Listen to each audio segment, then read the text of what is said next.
5 বছরের জন্য ডক্টর ইউনূসকে নির্বাচিত প্রধানমন্ত্রী হিসেবে দেখার আকাঙ্ক্ষা প্রকাশ করেছিলেন এনসিপি নেতা সার্জিস আলম। কিন্তু তার এই ইচ্ছাকে আমলে নিচ্ছে না রাজনৈতিক দলগুলো। রাজনৈতিক বিশ্লেষকরা এই বক্তব্যকে দেখছেন বিভ্রান্তিকর ও প্রোপাগান্ডা হিসেবে।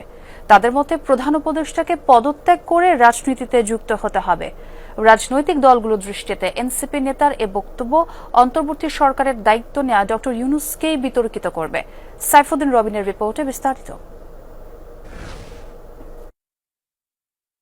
সম্প্রতি সামাজিক যোগাযোগ মাধ্যম ফেসবুকে জাতীয় নাগরিক পার্টির অন্যতম মুখ্য সংগঠক সার্জিস আলম প্রধান উপদেষ্টা ডক্টর মোহাম্মদ ইউনূসকে নিয়ে একটি স্ট্যাটাস দেন, যেখানে ডক্টর ইউনূসকে 5 বছরের জন্য নির্বাচিত সরকারের প্রধানমন্ত্রী হিসেবে দেখার আকাঙ্ক্ষার কথা জানান তিনি। প্রফেসর ডক্টর মোহাম্মদ ইউনূসকে বাংলাদেশে একটি নির্বাচিত সরকারে প্রধানমন্ত্রী হিসেবে 5 বছর হিসেবে দেখার একটা আকাঙ্ক্ষা আমার সারা জীবন থাকবে। সব দল ও মতের ঐকমত্যের ভিত্তিতে গঠিত অন্তর্বর্তী সরকারের প্রধান উপদেষ্টাকে নিয়ে সার্জিসের এমন স্ট্যাটাস নানা আলোচনা আর সন্দেহের জন্ম দেয় বাদবাকি রাজনৈতিক দলগুলোর মধ্যে। আমাদের অন্তর্বর্তী সরকারের প্রধান প্রফেসর ইউনূস, তাকে যতটুকু চিনি, তার এরকম কোনো চিন্তা, এরকম কোনো ভাবনা আছে বলে আমার কাছে এখনো পর্যন্ত মনে হয়নি। এ ধরনের নানা মন্তব্য অনেকেই করতে পারেন। সব মন্তব্যকে আমার মনে হয় যে আমলে নেবার কোনো প্রয়োজন নেই। অভ্যুত্থানের অর্জনও অনেক সময় কিন্তু এটা কিন্তু বিসর্জনে পর্যবেসিত হওয়ার আশঙ্কা থাকে।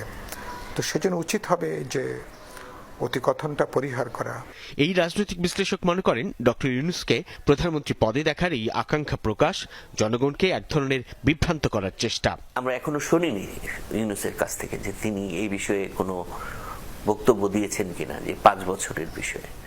না দিলে আমরা মনে করছি যে তারও একটা অ্যাম্বিশন আছে তাহলে 5 বছরের ব্যাপারে, কারণ এরা তো তারই লোক। আপাতত মনে হচ্ছে তারা গভর্নমেন্টের একটা প্রপাগান্ডা মেশিন হিসেবে তারা তাদের রোল প্লে করছে। প্রপাগান্ডার উদ্দেশ্য তো তাই, বিভ্রান্ত মানে কি, পাবলিক ওপিনিয়নটাকে তার দিকে নিয়ে আসা।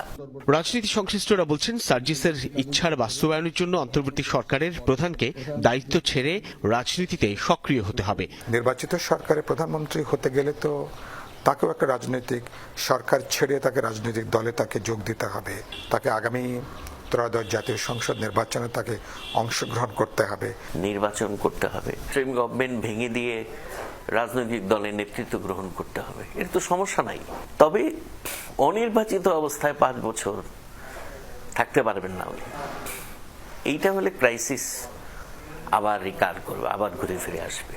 সার্জিসের ইচ্ছের ব্যাপারে এনসিপিও এখনো কোনো আনুষ্ঠানিক বক্তব্য দেয়নি।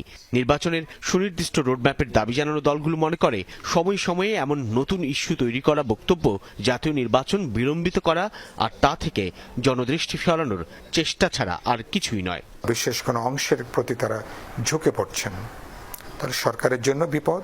সাইফুদ্দিন রবিন, যমুনা নিউজ, ঢাকা।